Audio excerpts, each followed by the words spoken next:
아이를 키운다는 건 그저 밥을 먹이고 옷을 입히는 일이 아니었습니다.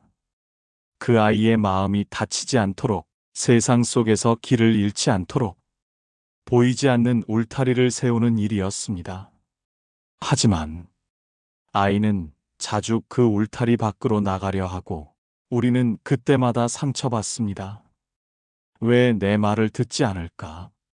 정말 내가 잘못 키운 걸까? 그 질문은 혼자 불 꺼진 거실에 앉아 수없이 되뇌게 되는 말입니다. 성경 잠언 말씀은 이렇게 말합니다. 매를 아끼는 자는 그의 자식을 미워함이라. 자식을 사랑하는 자는 근실이 징계하느니라. 채찍과 꾸지람이 지혜를 주거늘 임의로 행하게 버려둔 자식은 어미를 욕되게 하느니라. 이 구절은 무자비한 폭력을 권하는 말이 아닙니다. 사랑에는 책임이 따른다는 뜻입니다. 말하지 않고 징계하지 않는 사랑은 때로 방임이 되기도 합니다. 사랑하기 때문에 말하고 가르치고 사랑의 매로 징계합니다. 때로 단호해지는 것, 그게 부모의 무거운 책임입니다. 공자는 이렇게 말합니다. 그를 이끄는 데 있어 예로써 하되 그를 제어하는 데 형벌로 하지 마라. 그러면 부끄러움을 알고 스스로 바르게 되리라. 아이를 다룰 때 두려움이 아니라 예와 감화로 이끌라고 말합니다. 사람은 존중받고 있다는 느낌 속에서 자신을 존중하는 법을 배웁니다.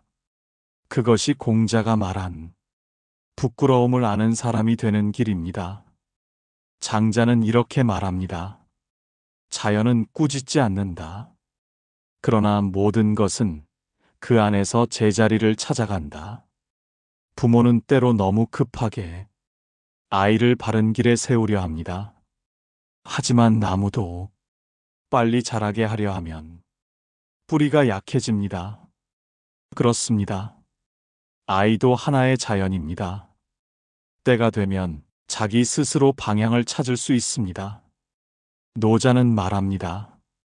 큰 나라를 다스리는 것은 작은 생선을 지지는 것과 같다.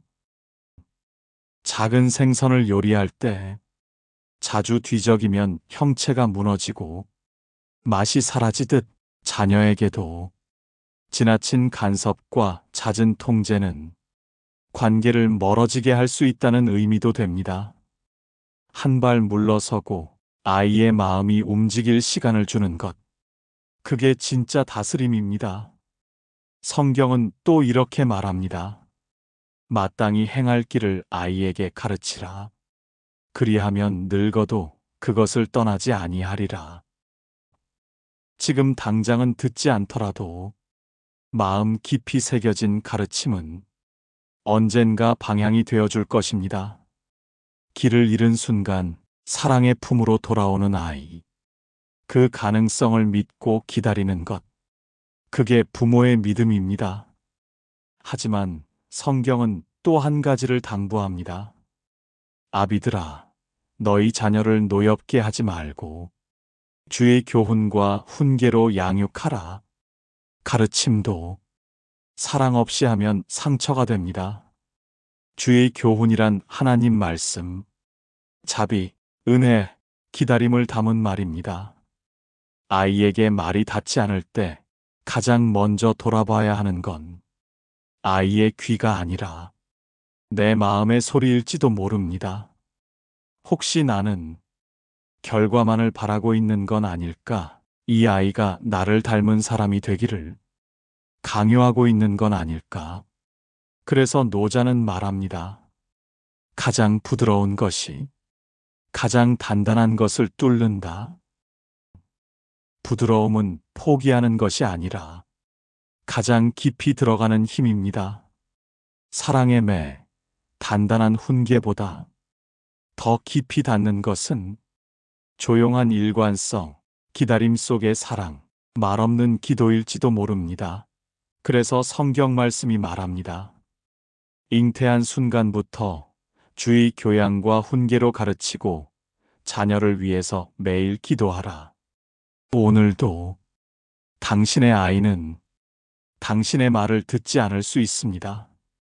하지만 그 아이는 당신의 기도는 듣고 있을지도 모릅니다.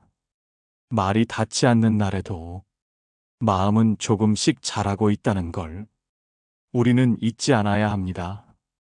부드러움이 언젠가 단단한 마음을 열 것입니다.